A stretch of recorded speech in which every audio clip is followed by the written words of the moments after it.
Hey les abonnés, j'espère que vous allez bien.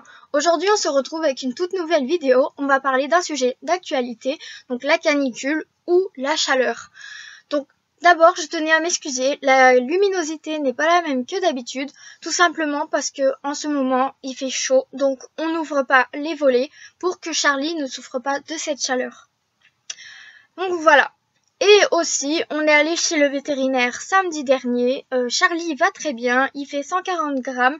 Lilou va très bien, il y a juste que faut qu'il se fasse arracher les dents en ce mardi-là. Donc quand vous allez regarder la vidéo, il sera certainement en plein sur la table d'opération. Voilà, donc je vous ferai un topo dimanche prochain. Mais sinon, c'est tout. Donc je vous laisse avec l'intro et on se retrouve juste après.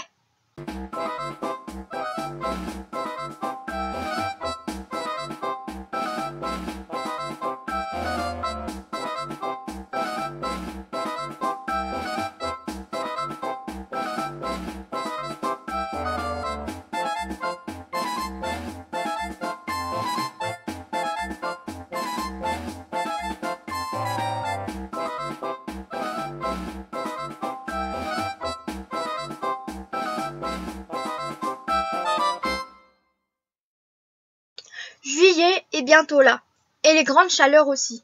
Le soleil, le ciel bleu, la plage, le paradis quoi. Sauf quand les températures vacillent au-dessus de 30 degrés. Là, on se sent mal. On cherche à trouver la solution pour se sentir mieux.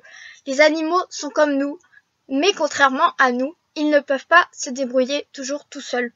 C'est sûr que c'est pas demain que Niki va nous dire « Bon, j'allume le ventilo ?» Alors voici des idées pour aider votre loulou à se sentir mieux et à résister à la canicule. 1. Les comportements normaux.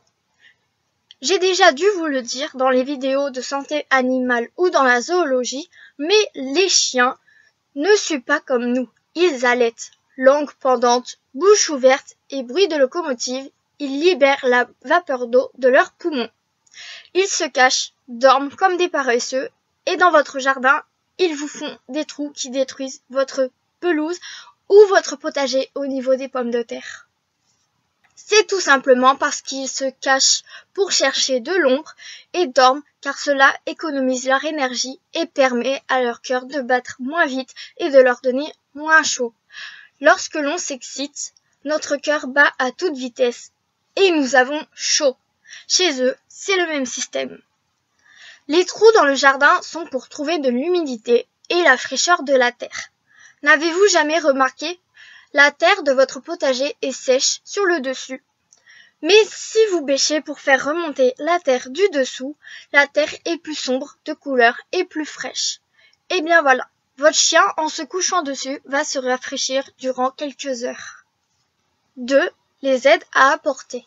Pour les aider, vous pouvez également réagir. Tout d'abord, changez l'eau plus souvent en faisant attention à ne pas mettre de l'eau tout droit sortie du frigo. Cela vaut pour tous les animaux. Ensuite, chez les chiens et chats, vous pouvez ajouter des glaçons dans leur eau en faisant attention qu'ils ne les avalent pas, surtout chez les animaux de grand calibre.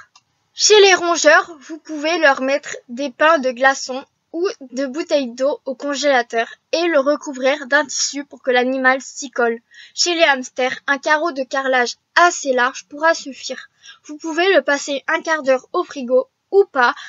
Attention pour le pain de glace ou la bouteille gelée, ne pas laisser sans tissu. En effet, la glace, à même la peau, peut brûler votre animal comme il en est le cas chez nous. Vous pouvez donner à certains de vos animaux des légumes tels que les concombres riches en eau sans qu'ils ne soient très froids non plus. N'en donnez pas trop quand même, sinon vous risquez des diarrhées. Si votre animal découvre cet aliment pour la première fois, intégrez l'aliment doucement pour éviter les diarrhées. Chez les chiens et les chats, il existe aussi des tapis ou des manteaux rafraîchissants dans les magasins spécialisés. De même que vous pouvez brumiser à l'aide de brumisateurs à l'eau naturelle votre chien ou votre chat, toujours sans en abuser. N'oubliez pas non plus, à l'approche de l'été, de brosser votre chien ou de le tondre si votre animal a les poils très longs.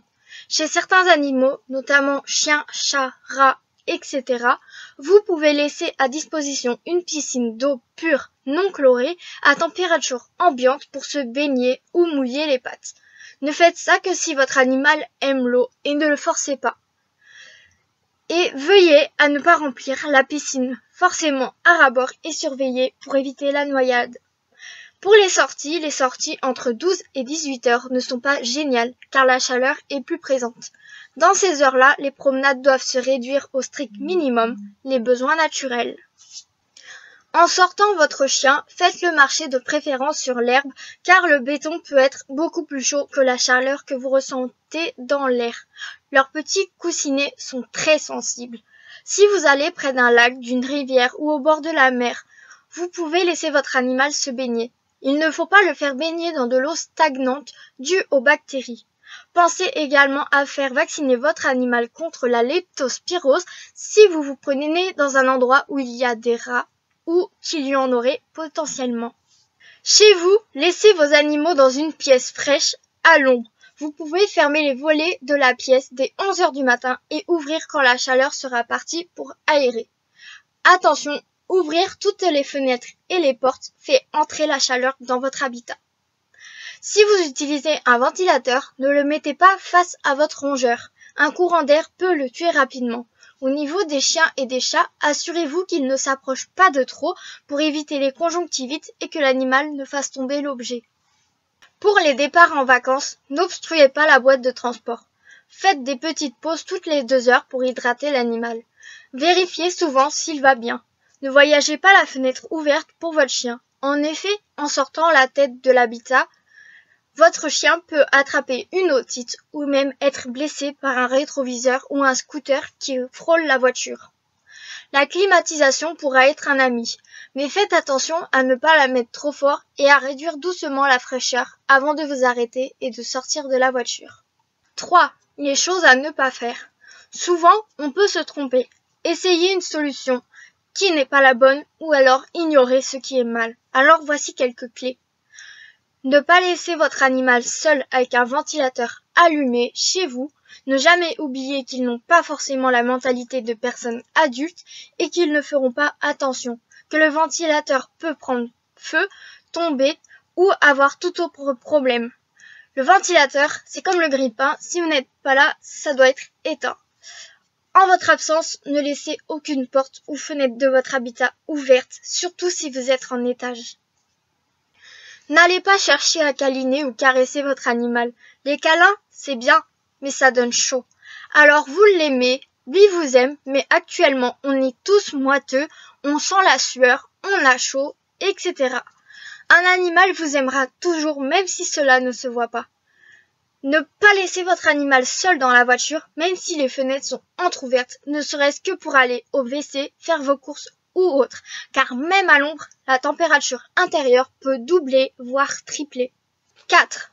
En cas d'urgence.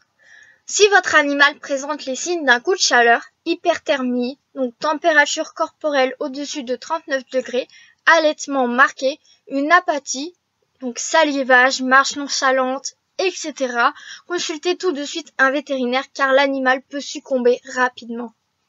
Si vous trouvez un animal seul dans une voiture, prenez une vidéo de quelques secondes montrant le chien dans la voiture, la plaque de la voiture, appelez une personne qui passe autour de vous pour être témoin et puis cassez la vitre pour sortir le chien, le mettre à l'ombre et lui donner à boire. Contactez, vous ou le témoin, la police, ainsi qu'un vétérinaire ou une association pour prendre en charge l'animal et vérifier que tout aille bien. Un traitement et des examens seront sûrement nécessaires. 5. Les départs en vacances. Si vous partez en vacances, n'abandonnez pas votre animal au bord d'une route. Il existe des solutions meilleures. Votre lieu de vacances peut accueillir votre animal. Il suffit de demander. Parfois c'est gratuit, parfois non. Si l'animal n'est pas accepté, que le prix est trop élevé, il existe d'autres moyens. Votre voisin peut l'accueillir ou venir chez vous s'occuper de l'animal. Vous pouvez aussi chercher sur des sites d'annonces ou chez votre vétérinaire des annonces de pet-sitters qui sont souvent des étudiants ou même pourquoi pas une personne retraitée. Il y a encore les pensions ou les hôtels pour animaux qui s'occupent de votre animal durant votre départ ou tout simplement demander à vos parents, frères et sœurs de s'en occuper. L'animal sera toujours plus serein avec une personne de la famille, mais en tout cas, l'abandon ne sera pas un geste d'amour ni une issue glorieuse. C'est un acte cruel et irresponsable que aucune cause ne justifie. Et vous, quelles sont vos méthodes pour aider votre animal contre la canicule? N'hésitez pas à nous le dire en commentaire. Il se peut que j'ai oublié quelques petites méthodes qui pourraient être utiles. Que faites-vous de vos animaux lorsque vous allez en vacances? N'hésitez pas à laisser un commentaire pour répondre à ces questions. Sur ce, cette vidéo est terminée. N'hésitez pas à la liker pour me motiver. Vous pouvez aussi partager la vidéo à votre entourage pour que tout le monde puisse être au courant.